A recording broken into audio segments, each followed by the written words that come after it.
Hello and welcome to my channel. I am on a viola right now and we're going to learn a D major scale today, okay? And spend some time on that. Scales are really important. They do two things for you really. The first one is that they help you learn what I like to say, the geography on the instrument. Because each key signature tells my hand how to shape itself so that I can play the right notes. So in this case, we're only going to be on the D string and the A string, and the key of D major has F sharp and C sharp. All the other notes are what they are, and bam, there we go. Now, I'm going to show this to you in a bit, but that's what I'm talking about. They shape my hand, and I need to really learn that. They also tell me how far apart stuff is. Once I really learn scales, I can tell when I didn't really play that in tune like I should have. And so you learn how to adjust your fingers so that you can be a little bit better in tune. So scales really help with what I like to say left side issues. That's one of them. Once you learn them, and you learn them really well, then you can use them to work on right side issues. Right side issues is like making good sounds, tone production, or rhythms. Let's learn some different kinds of rhythms and play through the scale. Because it does get, frankly, kind of boring to do all of that on one scale the entire time. And it, excuse me, kind of helps to play a different note, right, within the scale or within the scale pattern. So they're very important to learn, all right? And anytime we learn something, I enjoy first experiencing the thing. And so let's experience a D major scale first. And then when that's done, then we're going to talk about, okay, this is what it looks like on the staff. I think that's just a very important way to learn how to do stuff, okay? All right, here we go. D major uses two sharps. And anytime you see sharps in a key signature, or you think about sharps, there is a specific order that sharps will always be in. F will always be the first one. Plain and simple. F sharp is always the first sharp. And C sharp is always going to be the second one. So you will see F sharp on the top. Oh, I'm on a viola. I almost said top line. That would be violin, but on the viola it's top space. And C sharp will be the third line from the bottom. We always count from the bottom up. Excuse me, okay? So F sharp and C sharp is the key of D major. And then the first note you're going to play is D. And that is going to be the third space. The next note we'll play is E. That's going to be on the fourth line. The next note is going to be F sharp. After that's going to be G. Now in music, after G, we start over. Next note's going to be A, and then B, and then C sharp, and then D. And those involve some ledger lines, and I'll show you those two. I'll show you the ledger lines and what that looks like in just a bit, okay? But first, we're just experiencing. All right, let's get in tune first. Can you get that in tune? And maybe you need to like turn off the video and just use a tuner, or just tune with me right now. D. Oh yeah, that's just a little bit flat. D. I'm going to turn on my tuner because I am not convinced that's exactly right. D. Yeah, it's a little bit flat. There it is.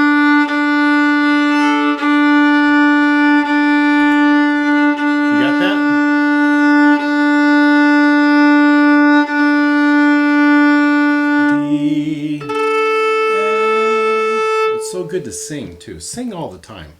D, A. You don't have to sound pretty. I'm sure some of you do though. It's important that you just can be able to manipulate your voice to hear an A and sing an A and a D. A D. Wow, my viola. There's my A. Think you got it yet? Super. All right. You know, when we tune instruments, the issue is my string too loose or too tight? So earlier, my D was a little bit flat, and I heard it. And so that meant it was just a little bit loose. I had to tighten it. So I went to my fine tuner and I did, I like to say righty-tighty, I tuned it. I tightened my string just a little bit so the pitch would go up. It's different when you put a finger down.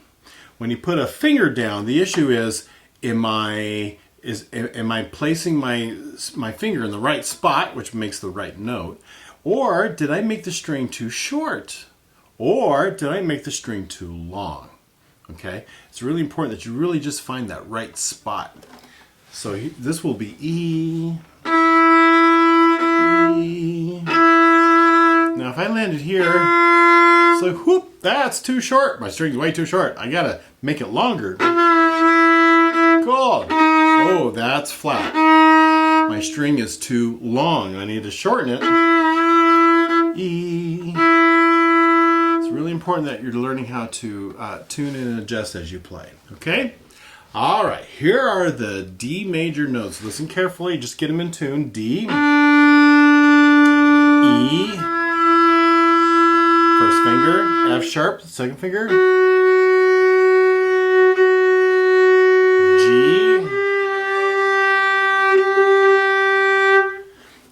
F sharp has a space in it, and G is well, I like to say a kissing finger. It's right next to it.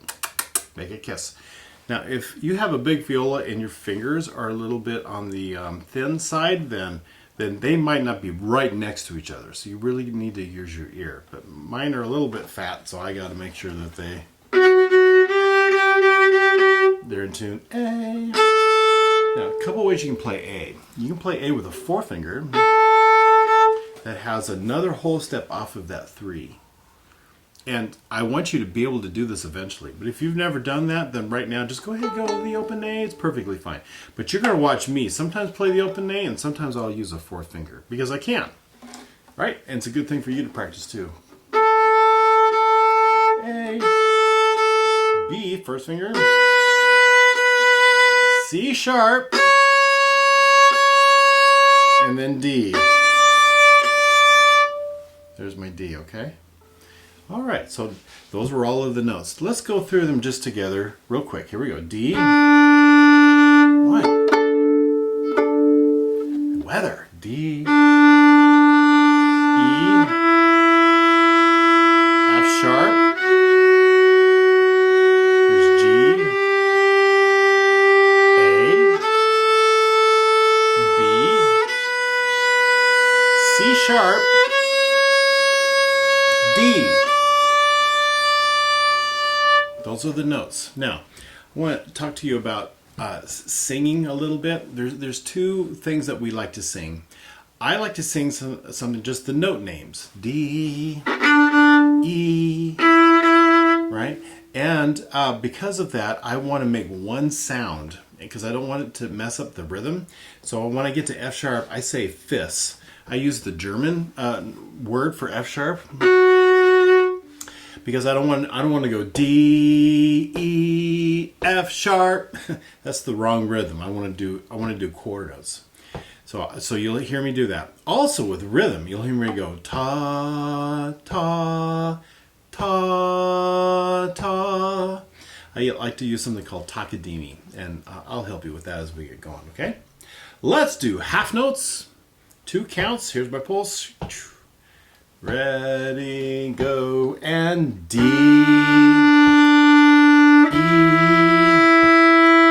fis, G, A, B, sis, D. I like to repeat that top note, and I come down.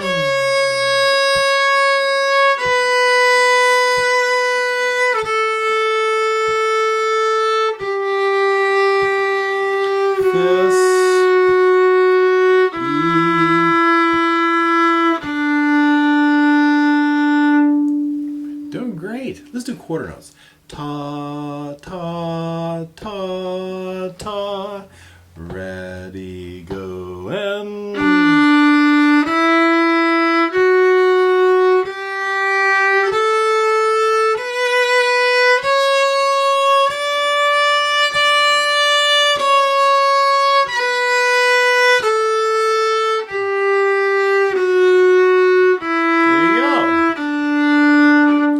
This is what a D major scale looks like on your instrument. So your clef is called the alto clef. This is the key signature. And remember I said F sharp is always first and C sharp is always second. There's your key signature. D is third space. E is fourth line. F sharp is the fourth space or the top space. G is the very top line or the fifth one. A is above the staff. When you see it go there, that's your open A, right? A. B is first ledger lines, right smack on it. C sharp is above that first ledger line. And D is right on the second ledger line above the staff. So that's what it looks like on your clef, right, on the music. Now, also, you'll notice I don't have a what's called a time signature or a meter because I want to be able to change it. All right, and that's what I was doing with you. We're doing quarter. I did half notes and then quarter notes. Okay. All right. Now let's watch the staff and let's do quarter notes again. Okay. Ready, go, M. E. F sharp. G.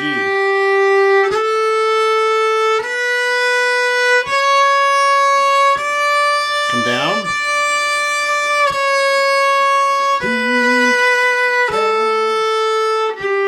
G fifth. E. D. All right. Let's do toddies. Toddy, toddy, toddy, toddy, ready, go, and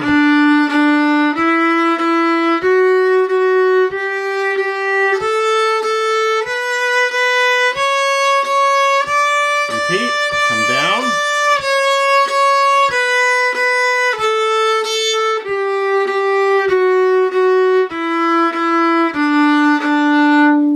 Sing with me too. It helps to sing along with it. Toddy, toddy, use your ear. Toddy, toddy. Let's do takadimi. Takadimi, takadimi, takadimi, takadimi. Ready and a go. And takadimi, takadimi, takadimi. B, C sharp, B, A.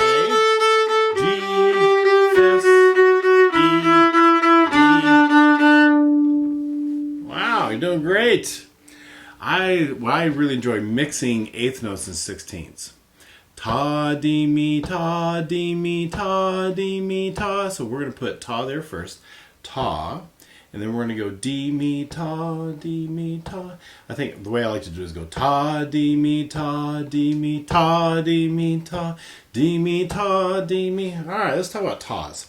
Tas make me move from one end of the bow to the other. Okay? Watch how this works. I'm at the frog, frog, tip, tip, frog, frog, tip, tip, frog, frog, tip.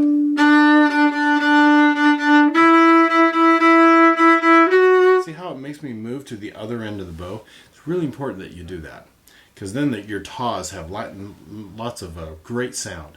Ta, dee, mi, ta, dee, mi, ta, dee, mi. Let's do that one. Ready? Go, M.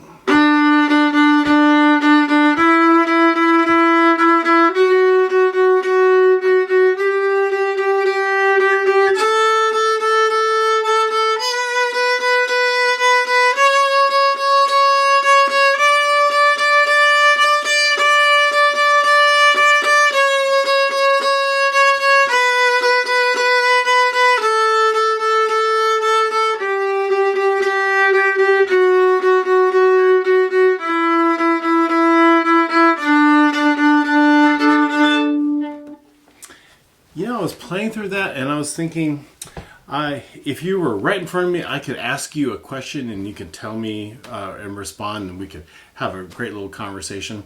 If you ever have questions, why don't you write me? I'm happy to answer those. But at the moment, I'm wondering if I showed you scale degrees on the staff. I know I talked about scale degrees, but I'm not sure I showed them to you on the staff. So we're going to do it again. This is 1. This is scale degree number 2, and that means it's just the second note of the scale. F sharp is scale degree number 3. G is scale degree number 4. A is scale degree number 5. B is scale degree number 6. C sharp is scale degree number 7. And D is scale degree number 8. We also like to call it 1. We do both. If it was a 2-octave scale, I would just kind of keep going. And I'd just call it 1. It's the same note name. I realize it's in a different octave, but we just call it either 1, okay? Those are scale degrees. Really important, because sometimes your teacher will say, hey, which scale degrees are, I don't know, in arpeggio? And you need to learn, oh, first, third, fifth. Isn't that cool? And be able to spit that out and play those notes. You know them. Cold. Okay? And if I already said that to you and I just said it again, just say, oh, I'm just getting old. Doesn't hurt to review, right? Oh, man, I am so glad you're with me today. You're doing great. Yeah, just keep going, okay? If you need to practice again, you can look at the show notes and go straight to the spots. If you need the scale described again, or if you need to go slower and experience the scale again, great. If you want to go right to the rhythm and work on takadimi and do all of that, great. You can do that, and the show notes will help you zip right to the spot on the video, okay? Or just watch the whole video again, and I'm happy to do that as many times as you need, all right? Again, like I said, you're doing great. I will see you on the next video.